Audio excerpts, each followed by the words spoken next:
assume for the moment that we're going to share this with, obviously emerging leaders or established leaders who are still emerging in scale. So people who, have a desire to expand the leadership capacity of their business in the mortgage business.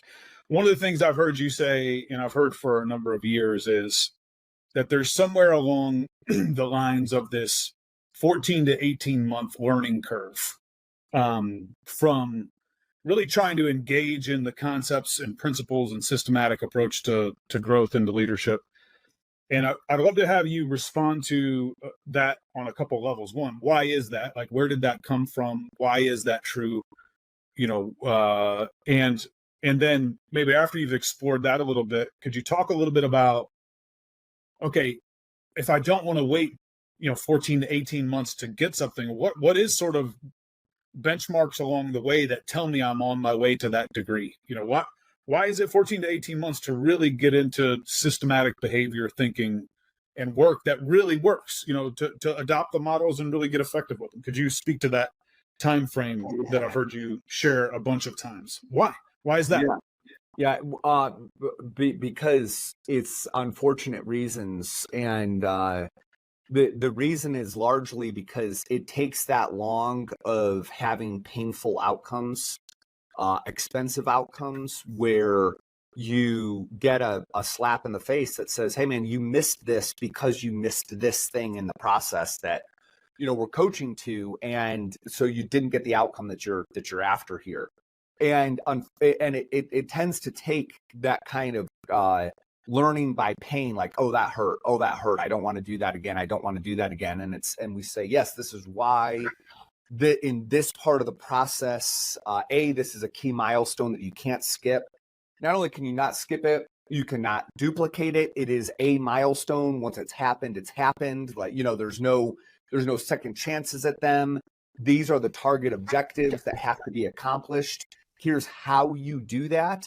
And when we get into how you do that, we get into how first from the level of principles. So, if you can show up with some meta level principles and ideas on how you need to show up to a call, for example, show up with genuine curiosity for who that person is.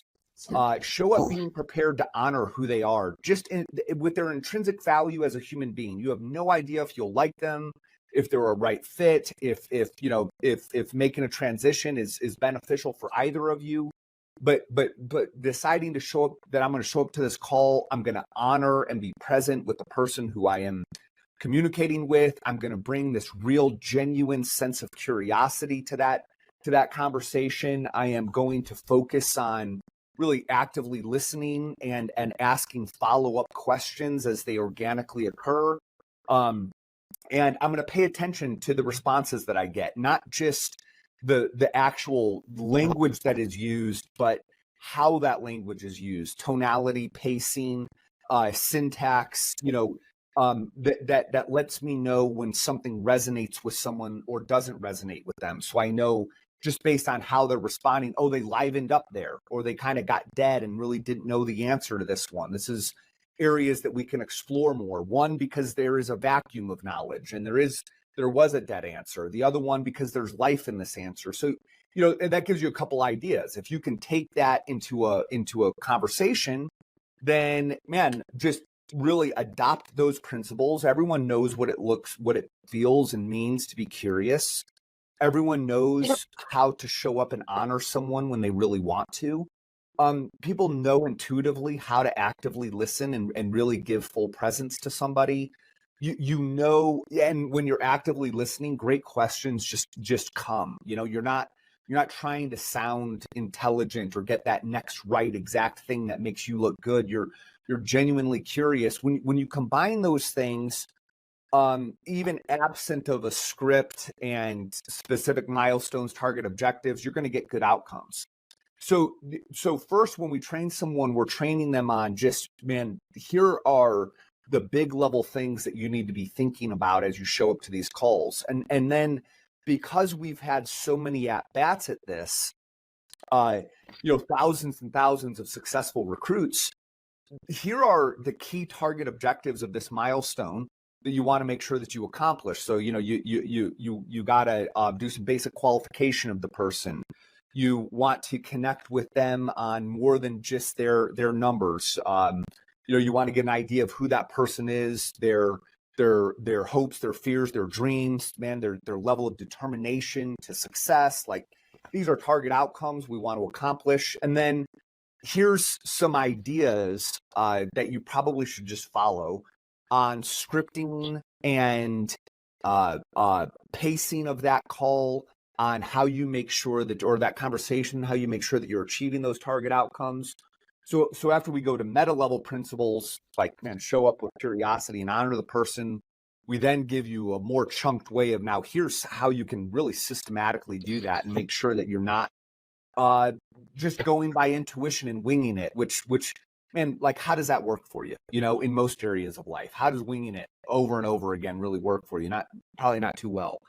So we do that. And then once we give this framework, then we start coaching on the real specifics of its application for you. For example, when you think about words like, general words like rapport, which in our world, rapport means the ability to effectively communicate from the role that you're working to communicate from.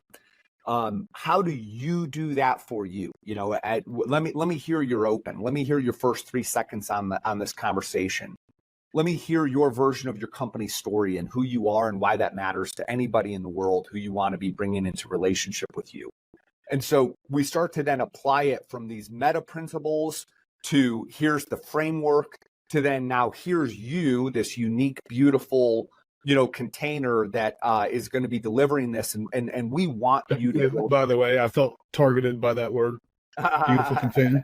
Thank you. This is how, and absolutely, rightfully so. But this is how you now show up into this thing. And we're going to coach you to that to make sure that you're showing up. But so you can see, to go back to the question of why does it take that 12 to 18 month time period, it's because man, this is a skill. Learning how to engage with someone and become a coach for them, to learn how to do that in a way that's really effective and compelling. That's a lifetime area of mastery. And so there is this component of, some things do take time to learn, but the other reason is just because it can become something that you crash into the operation, into the call, into the conversations, and you revert back to old habits. The stuff that you've been taught goes out the window. It doesn't need to, but it does, because you didn't really hold on to it as a determined commitment that you're gonna execute. And then you get these pain points that happen, and it's like, oh, I just lost this person in the process. I thought we were like lockstep and they were going to come on board, and we lost them.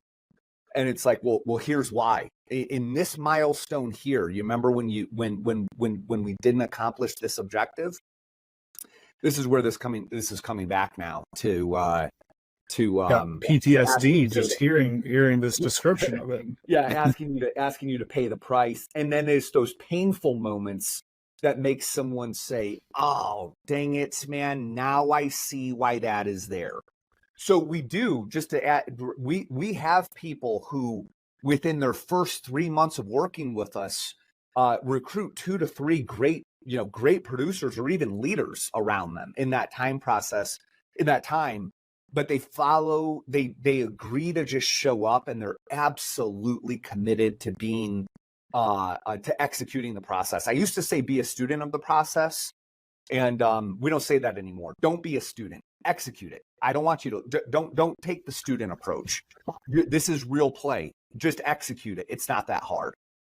So for most persons, it's going to take 12 to 18, but you could totally short circuit that and be you could be at 3 months where another person is at a year or 18 months because of how you approach it. Rich answer. There's so much that we could unpack. I think I'll just ask one follow-up because it was haunting in a way. You mentioned, hey man, there's certain things in the milestone, and just to process it for a moment, the big picture is, hey man, this is a rare and complex skill. So even if you or we or somebody who aspires to leadership has talent and character of leadership, man, this is still a skill that's pretty rare, rarely taught, rarely shared, rarely executed, quite frankly. And so because of that rarity and the complexity of it, it just takes time to add the skill to whatever you've got as a base layer of value to bring in as a leader. Is that a fair oversimplification of what you're Yeah. saying? From the way you think to the way you show up to the predispositions every time you show up to the process. That's something that's got to maybe be learned for the first time, or again, for people that do have some experience as leadership, maybe completely relearned. They've conditioned up a bunch of bad perspectives or beliefs or presumptions that really are antithetical to the system working and to the process being executed. Is that a Yeah, that's exactly right. And the reality is that when we engage with someone, we'll often hear some version of, "Oh, that won't work," and maybe they're not that direct about it, but they have a lack of belief that, and what they're saying, by the way. We're not asking someone to go on a corner and twirl signs and make an ass out of themselves ever, right? What we're saying is, show up, be present, take the position of coach, really ask great questions. You're an investor, a leader, a gatekeeper to this person's next opportunity in life. Take that seriously and show up accordingly. And that means that you are in control of the conversation. You carry that sense of authority with the desire to serve what their life vision and purpose is. Like, that's your role. And so you got to show up and you got to ask these really great, rich coaching questions. If you keep things surface level and you don't go for it, man, that's just going to be all that it is. It's just a surface level engagement that really candidly won't even be remembered 3 months from now, let alone make a move. You got to get in there, and you've got to put your ego to the side. And putting your ego to the side means you're willing to serve the person who you're in conversation with, and that means you're willing to coach. And so, man, you go for it. And a lot of people think they can't do it. And a lot of people think that it is not welcome or desired in the market, and it couldn't be further from the truth.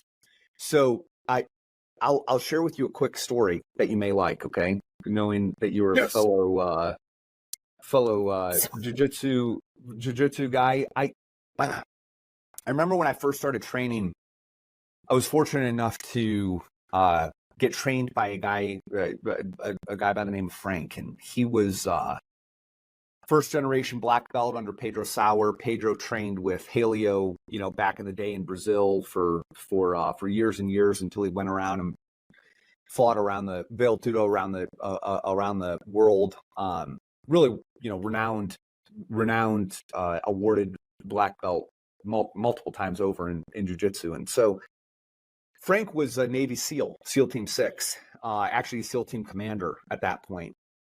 And so combatives for him was a life or death kind of thing. And I was fortunate enough to start my training with him. So we go in and we start to, I'll loosely call it, we start to roll, we start to engage. And it's just obviously submission after submission after submission after submission. I mean, everything I do, it's just the wrong thing to do, and that opens up something. And he does that for about 10 minutes. And his goal wasn't to demoralize me. His goal was to deliver a very powerful message that I needed to hear, which was, listen, all your instincts are wrong. Okay. Every instinct you have here is the wrong thing to do. And that's the bad news. The good news is everyone else's instincts in this are wrong also. And that is what we are going to exploit when we get into as you learn jiu-jitsu, what you're going to learn is you're going to learn people's instincts in certain situations. You're going to learn how they're wrong, and you're going to learn how to take advantage of them for the submission. Okay. And it was just such a powerful message that, of course, mapped across to so many areas of life. And it absolutely applies to recruiting. Man, just probably all of your instincts showing up to this call are wrong. And that's the bad news. The good news is we can train you correctly, and everyone else's instincts are wrong as well. So like when you learn how to actually use what works, it doesn't take you long to be significantly superior than the vast majority of people around you at its application.